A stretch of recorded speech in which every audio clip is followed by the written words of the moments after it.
बड़ी खबर उत्तर प्रदेश और मैं आपके साथ प्रियंका राजपूत। बुलेटिन की शुरुआत करेंगे इस वक्त की बड़ी खबर के साथ। आजमगढ़ से बड़ी खबर सामने आ रही है। बता दें कि दो पक्षों में खूनी संघर्ष देखा गया, जहां जमीनी विवाद को लेकर दबंगों ने जमकर मारपीट की।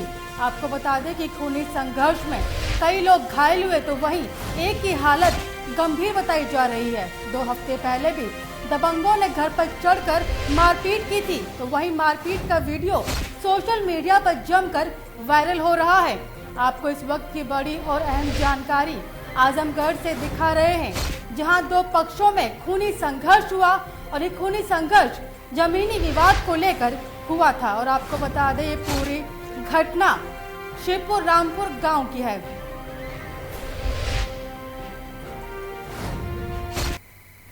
अलीगढ़ के थाना दहली गेट क्षेत्र के इंदिरा नगर में आज बीजेपी का सदस्यता अभियान चलाया गया, जिसमें विधायक प्रत्याशी मानव महाजन के नेतृत्व में सदस्यता अभियान चलाया गया। इस अभियान के दौरान क्षेत्र की जनता से जुड़ने के लिए अपील भी की गई।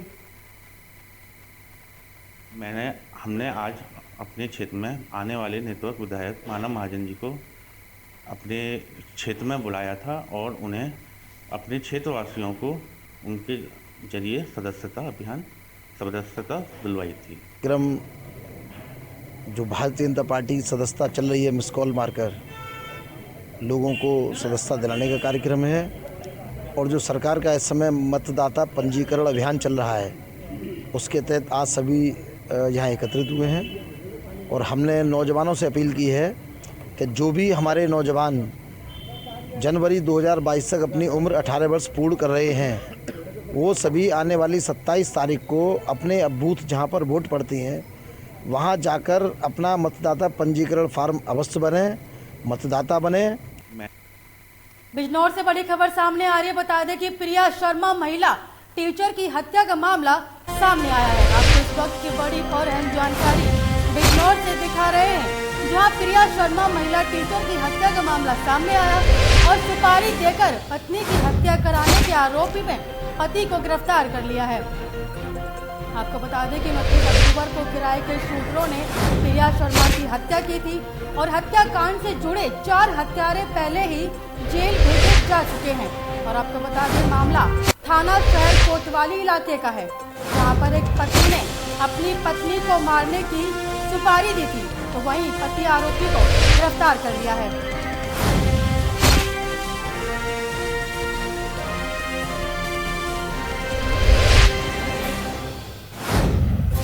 इस खबर पर ज्यादा जानकारी के लिए हमारे संवाददाता ताबिर जुड़ चुके हैं। अभी ये बताएं कि बिजनौर से ये खबर सामने आई, जहां पर एक पति ने अपनी पत्नी की हत्या करने का षड्यंत्र रचा था।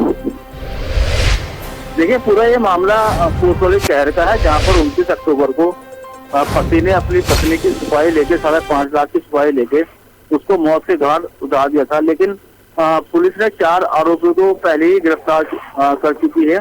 अब पति की पुलिस ने गिरफ्तारी की है, जिससे पुलिस का और जितने भी शहर वासी हैं, जनता वासी हैं, उनका बहुत बड़ा एक मनोबल बढ़ा है इस पति की गिरफ्तारी होने से। जी, ये बताइए कि पति ने जो षड्यंत्र रचा था, इसकी वजह क्या थी? पुलिस की तरफ से कुछ बयान या फिर कोई कार्रवाई सामने आई हो?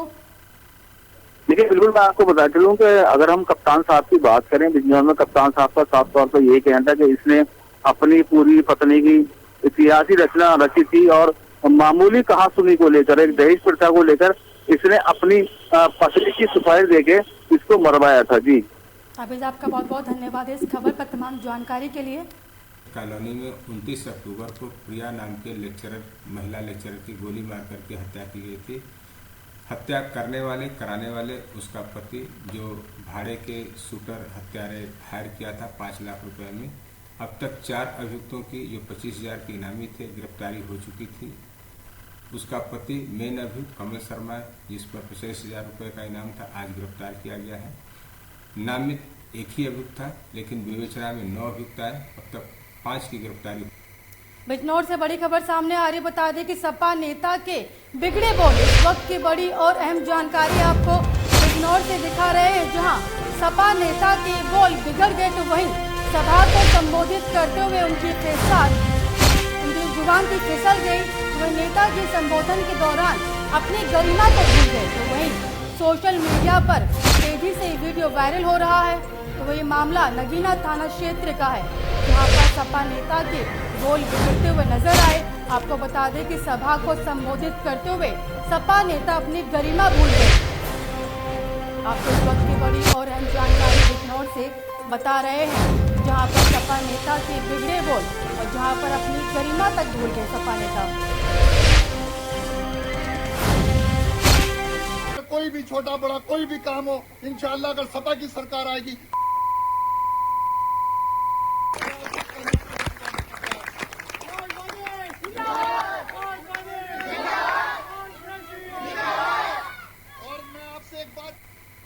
बुलंदशहर में पूर्व ब्लॉक प्रमुख के बेटे को लाइव मर्डर कैमरे में कैद हुआ। प्रमुख के 2 बेटे और एक देवर को गोलियों से भून दिया गया। चुनावी रंजिश के चलते विवाद हुआ था, जहां एक बेटे की मौके पर मौत हुई, तो वहीं पूर्व ब्लॉक प्रमुख का दूसरा बेटा और देवर जिला अस्पताल में उनका इलाज कराया जा रहा है। लाइसेंसी राइफल से सरेआम पूर्व ब्लॉक के बेटे को गोली मार दी गई। तो वहीं पूर्व ब्लॉक प्रमुख के बेटे के सनसनीखेज हत्याकांड से इलाके में दहशत का माहौल बना हुआ है। पुलिस पर भी घटना स्थल पर देरी से पहुंचने का आरोप लगा है। आज दोपहर थाना अगौता के शरीफपुर भैसरौली गांव में हत्या की एक घटना हुई है, जिसमें इरफान नाम के 22 वर्षीय युवक की गोली लगने से मृत्यु हो गई है तथा उसके परिवार का एक अन्य सदस्य पैर में गोली लगी है, जो इंजर्ड है। इस प्रकरण में उल्लेखनीय तथ्य यह है कि अभियुक्त पक्ष के लोग और जो मृतक पक्ष है, इनकी नाई की दुकान है जहां बाल कटवाते थे, इन्होंने पैसे नहीं दिए थे। आज जब अभियुक्त पक्ष के समीर, साहिद, साकिब आदि ने जो मृत पक्ष है इसके परिवार के लोगों से बाल काटने के लिए कहा घर आकर के, तो उन्होंने बाल काटने से इस आधार पर मना कर दिया। और फिर हमने थाने भी फ़ोन कर, निजामुद्दीन नाम है भाई मेरा। घटना यही हुई, हमारे प्रमुख साहब का मुस्तकीम चाचा का लड़का हमारे का, उनकी जो लड़ाई होगी पहले, फिर उनके घर पर आके 4 जनों ने उनके बेटे के गोली मार दी और उनके बड़े भाई के भी गोली मार दी। छोटा भाई इरफान जो वो ख़त्म होगा हैंड टू हैंड जिला अस्पताल लाते लाते। और हमने पुलिस वालों को भी फ़ोन करा जी, फ़ोन कई फ़ोन करे, 112 पे भी उन्होंने उठा ना पाए, कोई भी जवाब नहीं दिया उन्होंने। क्या घटना हुई भैया? लड़के के पास कॉल आई थी, लड़के के पास जो कॉल आई थी उसके बाद पता नहीं इनमें क्या हुआ आपस में। लड़का बोला मैं वहीं आ रहा हूँ, वहीं आकर बतला देना। फिर वापस जो लड़के के बीच बिचाव होने के बाद में घर सब वापस आ गए। फिर 4 लड़के आए लड़के घर में ज़बरदस्ती, एक लड़के के सीने में गोली मारी राइफल से और एक के जो दूसरा जो घायल है उसको 12 बोर के तमंचे से गोली मारी गई है। खबर गाजीपुर से है, जहां सीएससी भदौरा में बद इंतजामी का वीडियो वायरल हो रहा है और सामुदायिक स्वास्थ्य केंद्र भदौरा में बद इंतजामी का वीडियो सोशल मीडिया पर जमकर वायरल होता हुआ नजर आ रहा है। वायरल वीडियो में मरीज महिलाओं को फर्श पर लेटाकर देखा जा रहा है और सीएससी भदौरा में नसबंदी ऑपरेशन के बाद मरीज महिलाओं को फर्श पर लेटाया गया। तो वहीं बताया जा रहा है कि फर्श पर लेटी हुई महिलाओं का ऑपरेशन सीएससी में हुआ था। फर्श पर लेटी मरीज महिलाओं का ये वीडियो स्वास्थ्य विभाग की कार्यप्रणाली पर सवाल खड़े करता है, लेकिन सीएससी प्रभारी मामले से पल्ला झाड़ते हुए नजर आए। इस मामले पर उन्होंने कहा कि महिलाएं घर जाने के लिए एम्बुलेंस के इंतजार में अपनी मर्जी से फर्श पर लेटी हुई थी और ऐसे में गाजीपुर के स्वास्थ्य महकमे की कार्यप्रणाली पर बड़े सवाल खड़े हो रहे हैं। आपको बता दें कि एक वीडियो वायरल हो रही थी, जहां मरीज महिलाओं को ऑपरेशन के बाद फर्श पर लेटाया गया।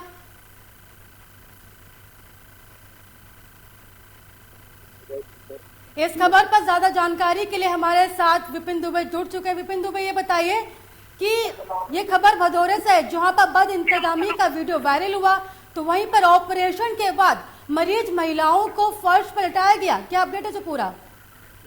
जी बता दें प्रियंका आपको कि सबसे जिस चीज के ये भाजपा सरकार जो है दावे करती है कि हमारे जो है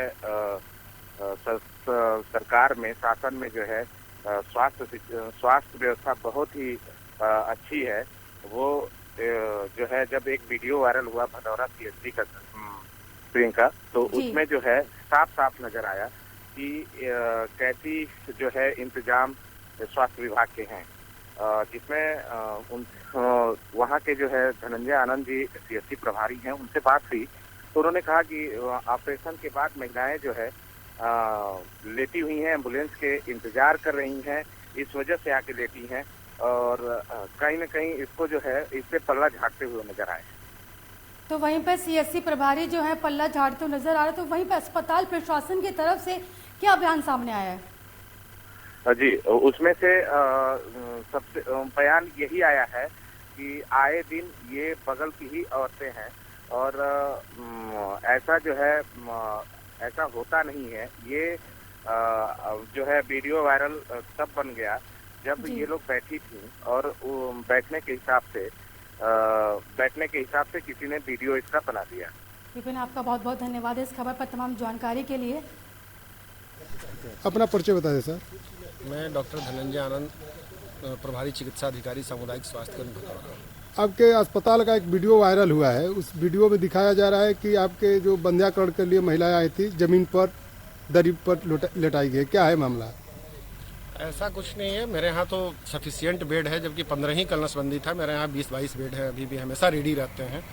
और हुआ ये था कि पेशेंट लोगों को बेड पर लिटाया गया था। गाजियाबाद के बसपा नेता सिकंदर यादव ने 3 कृषि कानूनों को लेकर भारतीय जनता पार्टी पर निशाना साधते हुए कहा कि अचानक से मोदी जी का देर से माफी मांगते हुए 3 कृषि कानूनों को वापस लेना कहीं न कहीं सरकार को चुनावी स्टंट हो सकता है, लेकिन मैं सरकार के उस फैसले का स्वागत करता हूं और तमाम जगह धरने पर बैठे किसानों को बधाइयां देता हूं कि उनके इस आंदोलन के सामने सरकार झुकी और इनकी मांगों में से मुख्य मांग 3 कृषि कानून सरकार ने वापस लिए। हमारे साथ मौजूद हैं बसपा नेता सिकंदर यादव। के 3 कृषि कानूनों को लेकर जो सरकार ने फैसला लिया उसको लेकर बातचीत करेंगे। सर, 3 कृषि कानून जो है प्रधानमंत्री ने जो रिटर्न लिए हैं उनको लेकर क्या प्रतिक्रिया? देखिए, ये सबसे पहले तो स्वागत योग्य कदम है कि सरकार ने देर से एक अच्छा निर्णय लिया, बशर्ते उनकी कोई राजनीतिक स्वार्थ की इसमें कोशिश ना हो। और पिछले 1 साल से जो किसान प्रदर्शन कर रहे थे दिल्ली के बॉर्डरों पे, और उनको पूरे देश से और विदेशों से भी समर्थन प्राप्त था, तो सरकार की तरफ से देर से की गई एक पहल है, लेकिन फिर भी स्वागत योग्य है कि उन्होंने ये कदम उठाया। देश के कृषि में सुधार करना सरकार चाहती है और किसानों उससे नाराज़ हैं, तो किसी चीज़ का सुधार सबसे ज़्यादा जो व्यक्ति उसको कर रहा है वही जान सकता है। तो किसानों की जो मांग थी इन बिलों को वापस लेना, वो सरकार की एक सार्थक पहल है और हम उसको स्वागत करते हैं। किसान 3 कृषि कानून जो उनकी मुख्य जो मांग थी वो रिटर्न हो गई है, उसको लेकर भी किसान अभी बॉर्डर पर टिके हुए हैं, उसको लेकर क्या कहें? देखिए, सरकार ने वापस तो ले लिए हैं कानून, और जैसे सरकार कह रही है कि वो संसद चलेगी 29 तारीख से, तो संसद में इसकी प्रक्रिया को वो पूर्ण करेंगे, बिल को लेने। अब सवाल ये आता है कि किसानों के मन में एक शंका है। शंका इस वजह से है कि जो इसकी टाइमिंग है कानून को वापस लेने की, वो 5 राज्यों में चुनाव है, तो उनके मन में शंका है कि शायद सरकार ने 5 राज्यों में होने वाले नुकसान को देखते हुए इस समय वापस लिया। दूसरी उनकी शंका ये है कि सरकार आज चुनाव की वजह से इसको वापस ले रही है, हो सकता है भविष्य में फिर दोबारा से किसी रूप में बदल के इनको ना ले आए। तो सरकार ने अपना विश्वास पिछले 1 साल में खोया है। 700 से ज़्यादा किसान मारे गए हैं, बहुत सारे लोग यहाँ परेशान हुए हैं। तो मुझे ऐसा लगता है कि वो एक शंका उनके मन में है जो जायज़ भी है, और सरकार को इस शंका को दूर करना चाहिए, उन लोगों को पूरी तरह आश्वस्त करना चाहिए। किसान नेता राकेश टिकैत का कहना है कि अब इस पे जो है 3 जो कृषि कानून है ये तो हो भी गए हैं, पर लेकिन MSP पे जो है पूरी गारंटी चाह रहे हैं। कितना किसान इससे सहमत रहेगा? देखिए, किसानों की MSP की गारंटी तो वो पहले दिन से ही मांग रहे हैं। इन कानूनों के वापस की मांग करने के साथ ही इनकी ये मांग थी कि MSP पे कानून बने, क्योंकि जो स्वामीनाथन आयोग की रिपोर्ट है उसमें भी MSP कानून का ब्यौरा है। तो ये उनकी मांग पुरानी है, और अगर सरकार इस पर विचार करे तो बहुत अच्छा होगा। और जैसा कि किसान संयुक्त मोर्चा के लोग चाह रहे हैं कि सरकार दोबारा से संवाद करे, डायलॉग करे, टेबल पे बैठे, इन्हें वापस लेने के बाद भी और भी किसानों की समस्या हैं तो उस पर बात करी जाए। जब बात की जाएगी तो कुछ ना कुछ हल जरूर निकलेगा, ऐसा मैं मानता हूँ। लखीमपुर खीरी वाले मामले में जो भाजपा नेता है, जो मंत्री है अजय टैनी, उनकी बर्खास्तगी जो है वो लगातार किसान मांग कर रहे हैं, उसको लेकर क्या कहना? देखिए, ये जो लखीमपुर वाला मामला है इसमें माननीय न्यायालय के विचाराधीन है, और इसमें जो वीडियो फुटेज आई हैं उसमें बड़ी तरह से साफ है कि उन लोगों ने जानबूझ के किसानों को कुचला, और जो आदमी इस घटना के लिए जिम्मेदार है, जो उसके पिताजी हैं टेनी मिश्रा जी जो हैं, वो अभी भी मंत्री पद अपना संभाल रहे हैं। और कहाँ संभाल रहे हैं? गृह मंत्रालय में संभाल रहे हैं। तो किसानों की ये मांग जायज़ है कि भाई जब वो एक व्यक्ति का पिता इतना प्रभावशाली है, गृह राज्य मंत्री है, तो वहाँ निष्पक्ष जांच कैसे होगी? तो उसको बर्खास्त सरकार को पहले ही करना चाहिए था, पहले नहीं किया तो अब करें ताकि निष्पक्ष जांच हो सके। ये थे हमारे साथ वरिष्ठ समाज सेवी और बहुजन समाज पार्टी के वरिष्ठ नेता सिकंदर यादव। मैं सुनील गौतम, लोकमंच न्यूज़ का जवाब। गोंडा में सिर्फ आशिक ने एक नहीं बल्कि 4 लोगों को धारदार हथियार से हैवानियत को दिखाते हुए बेरहमी से हत्या कर दी। प्रेमिका की मां पार्वती, पिता देवी प्रसाद, प्रेमिका सपना और बहन को एक के बाद एक मारता रहा। लोग चीखते रहे, चिल्लाते रहे और सिर्फ आशिक ने एक न सुनी।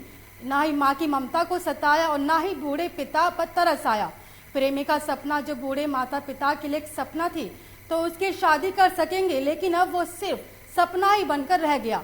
लोग इस बात से अनजान थे कि आज रात उनके घर से कत्लेआम होने वाला है। मेरे पास आई है बहुत बेसिक सूचना है, बहुत ज़्यादा डिटेल्स अभी नहीं शेयर कर पाएंगे।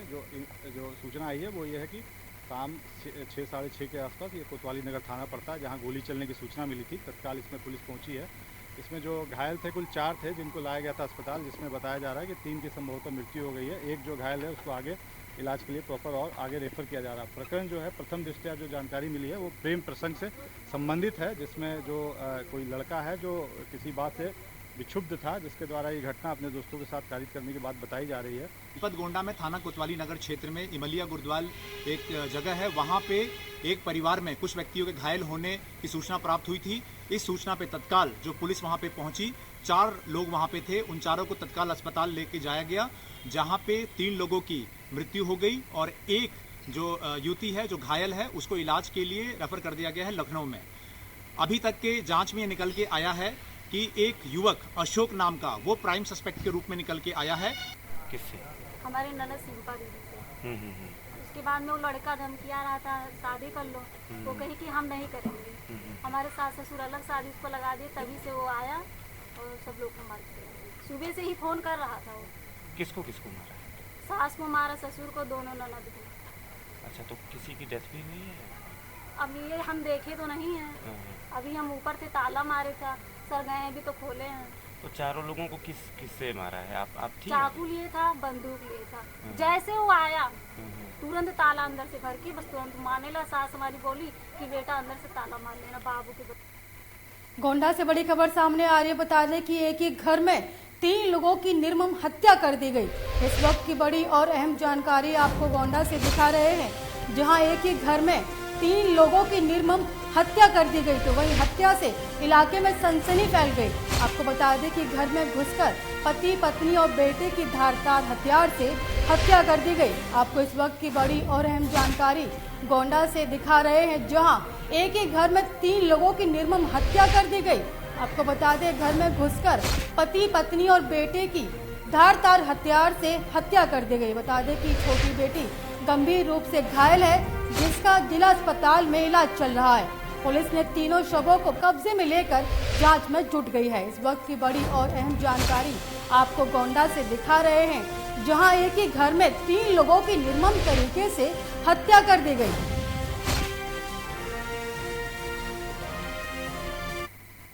जौनपुर में विधानसभा चुनाव 2022 का आदर्श आचार संहिता लगने के पहले ही सभी राजनीतिक पार्टियां मैदान में बाजी मारने के लिए पूरी ताकत झोंक दी है। इसी कड़ी में गुरुवार को आज AIMIM पार्टी के राष्ट्रीय अध्यक्ष असुद्दीन ओवैसी समाजवाद पार्टी के गढ़ में सेंधमारी करने के लिए आ रहे हैं। वे सदर विधानसभा के गुरेनी में शोषित वंचित समाज सम्मेलन के बहाने मतदाताओं को अपने पक्ष में रिझाने की भरपूर कोशिश करेंगे।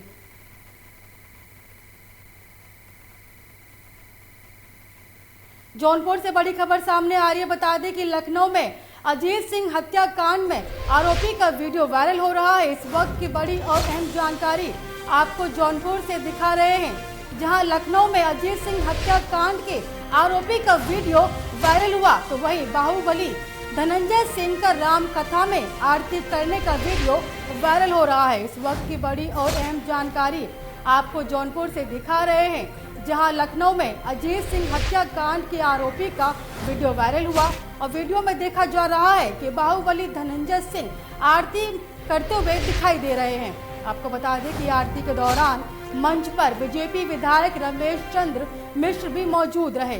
तो वहीं यूपी पुलिस ने धनंजय सिंह पर 25,000 का इनाम घोषित कर दिया गया है। बता दें कि 12 नवंबर का जौनपुर का एक पूरा मामला बताया जा रहा है।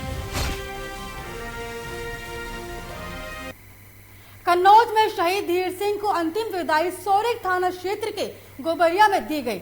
शहीद धीर सिंह प्रतापगढ़ जिले में तैनात थे और ड्यूटी के दौरान सड़क दुर्घटनाओं में गंभीर रूप से घायल हो गए थे, जिन्हें उपचार के लिए पीजीआई लखनऊ में भर्ती कराया गया था। उपचार के दौरान शहीद धीर सिंह ने अंतिम सांस ली और सिपाही धीर सिंह 11 जुलाई 2018 को पुलिस में भर्ती हुए थे। परिवारजनों का रो रो के बुरा हाल है और शहीद धीर सिंह की अंतिम विदाई में त्रिपुरा विधायक कैलाश राजपूत मौजूद रहे। लखनऊ से बड़ी खबर सामने आ रही। बता दें कि चुनावों को लेकर बीजेपी की आज बैठक है। इस वक्त की बड़ी और अहम जानकारी आपको लखनऊ से दिखा रहे हैं, जहां चुनावों को लेकर बीजेपी की बैठक है और वहीं संगठन मंत्री बीएल संतोष इस बैठक का आयोजन करेंगे। और बता दें कि यूपी के सभी प्रभारी सह प्रभारी मौजूद रहेंगे। आपको इस वक्त की बड़ी और अहम जानकारी आपको लखनऊ से बता रहे हैं, जहां विधानसभा चुनाव को लेकर बीजेपी की बैठक है और संगठन मंत्री बीएल संतोष बैठक में शामिल होंगे। तो वहीं यूपी के सभी प्रभारी और सह प्रभारी भी मौजूद रहेंगे। तो वहीं कुछ वरिष्ठ नेताओं को बैठक में बुलाया गया और चुनाव की आगे की रणनीति पर चर्चा होगी। लखनऊ से बड़ी खबर सामने आ रही है। बता दें कि रक्षा मंत्री राजनाथ सिंह का आज सीतापुर दौरा है। इस वक्त की बड़ी और अहम जानकारी आपको लखनऊ से दिखा रहे हैं, जहां रक्षा मंत्री राजनाथ सिंह का सीतापुर दौरा है। तो वहीं अवध क्षेत्र के बूथ अध्यक्ष सम्मेलन में शामिल होंगे और सम्मेलन को रक्षा मंत्री राजनाथ सिंह संबोधित करेंगे। इस वक्त की बड़ी और अहम जानकारी आपको लखनऊ से दिखा रहे हैं, जहां रक्षा मंत्री राजनाथ सिंह का सीतापुर दौरा है। तो वहीं अवध क्षेत्र के बूथ अध्यक्ष सम्मेलन में शामिल होंगे और आपको बता दें कि सम्मेलन को रक्षा मंत्री राजनाथ सिंह संबोधित करेंगे। मिर्जापुर के श्रुतिहार गांव में शिक्षकों और नागरिकों ने सम्मान समारोह का आयोजन किया। इसमें क्षेत्र के बुद्धिजीवियों, शिक्षकों और ग्रामीणों ने मेडिकल प्रवेश परीक्षा में सामान्य श्रेणी में ऑल इंडिया 336वीं रैंक और ओबीसी श्रेणी में 75वीं रैंक हासिल करने वाले गांव के होनहार छात्र सौरभ सिंह पटेल का गाने बाजे के साथ माल्या अर्पण कर सम्मान किया। वहीं सौरभ सिंह ने कहा कि वे एमबीबीएस की पढ़ाई पूरी कर कैंसर जैसी गंभीर बीमारी पर शोध करके इलाज को ढूंढना मेरी प्राथमिकताओं में शामिल है। साथ ही सौरभ सिंह पटेल ने कहा कि हम जैसे युवाओं को ग्रामीण क्षेत्रों से पढ़ाई करना बहुत ही कठिन है। इसका श्रेय हमारे माता पिता के साथ गुरुजनों को जाता है। तो किस तरीके से आप तैयारी करा पाए? सौरभ जी को तैयारी कराने में मेरा जो उद्देश्य था कि बच्चे को कोई मटेरियल कमी न पड़े और मैं मटेरियल उपलब्ध कराया। जब सौरभ जी हमसे कहे, मैं मटेरियल उपलब्ध कराया और सब सारी बातें जो होती है वो घर में रहने की वो उनकी मम्मी की देन रहती थी। हम केवल इनको मटेरियल उपलब्ध कराते थे और कोई समस्या हो जैसे पेरेंट मीटिंग वगैरह, इसको मैं अटेंड करने में थोड़ा ज़्यादा ध्यान देता। कि यहाँ तक पहुँचने में आपका क्या रोल रहा है, मैं थोड़ा जानना चाहूँगा। मैं अपने बच्चों को समय तो अपने बच्चे का समय क्लियर करती थी, उसको समय से नाश्ता खाना, समय से सोना जगाना। बच्चों के एजुकेशन को लेकर जो अन्य माताएं हैं उनको क्या आप संदेश देना चाहेंगी? ये संदेश देना चाहते हैं कि बच्चे यदि पढ़ रहे हैं तो उनका समय वेस्ट ना हो, इतना ध्यान दें। बच्चे कोई दबाव ना दें कि ज़बरदस्ती तुम्हें पढ़ना ही है। वो अपने समय से पढ़ें, लिखें, खाएं और सोएं।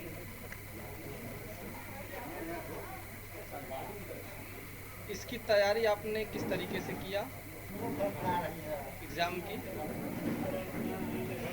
कोचिंग संस्था में हमको इसकी तैयारी करवाई जाती थी और फिर मैंने कुछ प्रश्न पत्र होते हैं पुराने वर्ष जिसको मैंने कई बार किया, उसे हल किया। और जब जो 3 घंटे का समय होता है उस समय स्लॉट में रह कर उस प्रेशर को हैंडल करके ढेर सारे मॉक टेस्ट मैंने किए, जिससे मुझे कॉन्फिडेंस आया। मुरादाबाद की विराट धर्म सभा में जगत गुरु शंकराचार्य स्वामी निशलानंद सरस्वती महाराज ने अयोध्या की मस्जिद पर बड़ा बयान देते हुए मोदी और योगी को चेताते हुए कहा कि आप लोगों ने जो सुप्रीम कोर्ट के माध्यम से मस्जिद बनाने के लिए अयोध्या में जो 5 एकड़ जमीन दी है और ऐसा ही मथुरा में भी लग रहा है, आप 3 नए पाकिस्तान बनाने की ओर अग्रसर हैं। आपको सावधान रहने की आवश्यकता है। जगत गुरु महाराज ने कहा कि अगर वो नरसिम्हा राव की सरकार के दौरान हस्ताक्षर कर देते तो राम मंदिर के पास ही मस्जिद बन रही होती। उन्होंने हस्ताक्षर नहीं किए, इसलिए मस्जिद 25 किलोमीटर दूर बन रही है। मेरे सवाल था कि अभी लोकतंत्र है, हिंदू मुस्लिम सिख ईसाई सभी हिंदुस्तान में रहते हैं। आने वाले वक्त में जब हिंदू राष्ट्र जैसे घोषित होने की बात कर रही है तो उस वक्त सूरत हाल क्या होगी कि सब से लोग रह पाएंगे? हमने कहा सबके पूर्वज का नाम सनातनी वैदिक और हिंदू है, इस तथ्य को स्वीकार करने की आवश्यकता है। मोहम्मद साहब तो मुसलमान नहीं थे। सुनिए, मैं बहुत लाड प्यार से बोल रहा हूँ।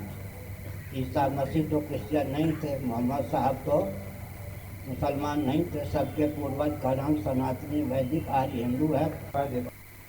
सोनभद्र में अपर सत्र न्यायालय ने दुष्कर्म के बाद हत्या के मामले में दोषी शहजाद को फांसी की सजा सुनाई है। इसके साथ ही 2 लाख रुपए अर्थदंड जिसे न देने पर 1 साल के लिए कैद की सजा सुना दी। दुष्कर्म के दोषी ने 8.5 साल पहले 2013 में 7 वर्षीय नाबालिग दलित बालिका के साथ दुष्कर्म कर हत्या करने के मामले में अर्थदंड की धनराशि में उचित प्रतिकर के रूप में वादी को नियमानुसार दिलाने की कोर्ट ने संस्तुति की थी। तो वहीं मृत्युदंड की पुष्टि के लिए इलाहाबाद हाई कोर्ट प्रेषित कर दिया गया। अनुसूचित जाति की लड़की थी, 7 साल की उसका उम्र था जी। और कोई अभियुक्त सिंगल अभियुक्त था सिंगल। और न्याय की जीत हुई है। घटनाक्रम क्या था? विंडंगमन थाना क्षेत्र में किस तरह से घटना हुई थी, किस तरह से उसने हत्या की थी? वो लड़की जो है पीड़िता हैंडपंप पर थी और लास्ट में अभियुक्त उससे बातचीत कर रहा था। उसके बाद उसे खेत में ले गया, उसके साथ बलात्कार किया, फिर उसी के स्कार्फ से उसकी हत्या कर दी। और उसके माता पिता जब उसकी खोज किए तो उसकी लाश मिली। उसके बाद जो है प्रथम सूचना रिपोर्ट थाना विंडंगमन में दर्ज कराया। बच्ची जानती थी क्या अभियुक्त को पहले से? कैसे प्रकाश पहले से जानती थी अभियुक्त? उन्नाव में बिना काम कराए और बिना मेजरमेंट के फिर निकाले गए लाखों रुपए। ताजा मामला ग्राम पंचायत नोहाई बुजुर्ग का है, जहां खड़ंजा मरम्मत के नाम पर 1 महीने पहले निकाले गए थे 1.5 लाख रुपए और पैसा निकालने के 1 महीने से ज्यादा का समय बीत जाने के बाद भी नहीं शुरू हो पाए मरम्मत का कार्य। लोकमत न्यूज के कैमरे में ग्राम प्रधान मेघलाल और ग्राम सचिव वेद प्रकाश का पूरा मामला भ्रष्टाचार हुआ। लोकमंच न्यूज टीम ने गांव पहुंचते ही ग्राम प्रधान और सचिव लगे मामले को सुलटाने में। आपका नाम क्या, कहाँ रहने वाले? विजय सिंह। कौन सा और गांव कौन सा है? नवाई यही रही, जहाँ खड़े हैं यही रहे। खड़ंजा जो कैलाश की बोरिंग से लेकर सामुदायिक भवन तक है, हाँ। ये कब बना था? अरे ये बना रहा है मनोज सेठ का जो प्रमुख भी रहा है। हाँ। तब अभी क्या ये नए प्रधान जो आपके बने हैं मैकू लाल, उन्होंने कोई मरम्मत का कोई काम कराया इसमें? कुछ नहीं। पैसा तो निकाल लिया 1.5 लाख रुपया बता करके। हाँ, तो निकाली, वो अलग की बात है। फिरोजपुर रमाई बजरा कौन सा है? नवाई बुजुर्ग है, ग्राम पंचायत। नाम क्या है? राम सेवक सिंह। आप जिस खड़ंजे पे खड़े हैं, क्या इसमें कोई आपके प्रधान जो मैकू लाल कोई काम कराया, मरम्मत कराई? नहीं। कब हुआ था? ये सत्तापाल ने करवाया। कब?